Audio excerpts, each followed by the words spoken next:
যেমন ধরুন, একজন শিক্ষক ছাত্রদের বলল নকল করো না, ছাত্ররা নকল করে। এখানে কে দোষী, শিক্ষক না ছাত্র? ছাত্র দোষী।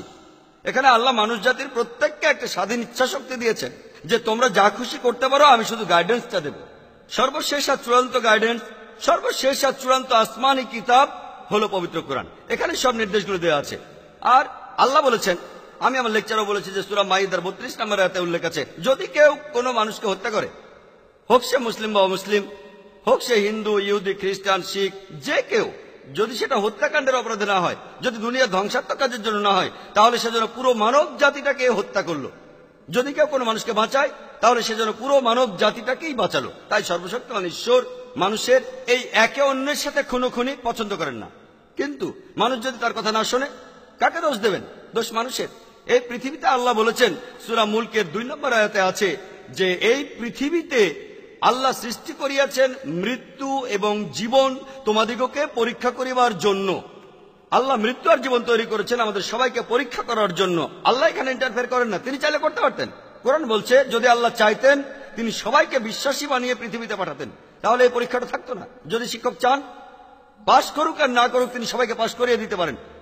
শিক্ষক পারেন, তবে সেটা হবে একচোখা। আর ছাত্রের স্বাধীন ইচ্ছাটা কি হবে? ছাত্ররা সবাই পরীক্ষা দিচ্ছে, সেখানে একজন ঠিকভাবে উত্তর দিতে পারলো না, তারপরও সে পাশ করলো।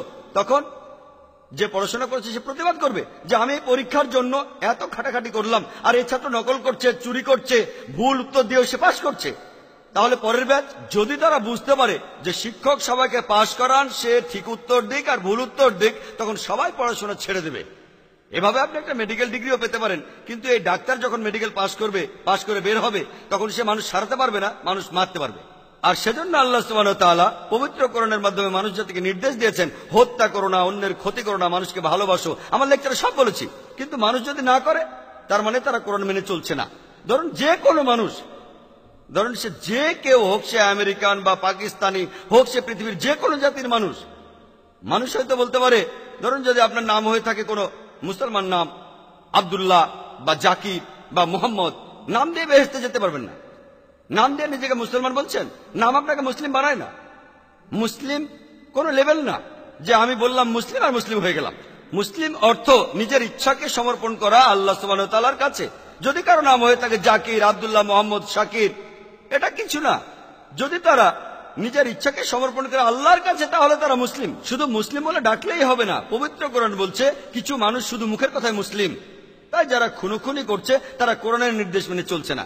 যদি তারা কোরআনের নির্দেশ মেনে চলতো, পুরো পৃথিবীতে শান্তি বজায় থাকতো। আশা করি উত্তরটা পেয়েছেন।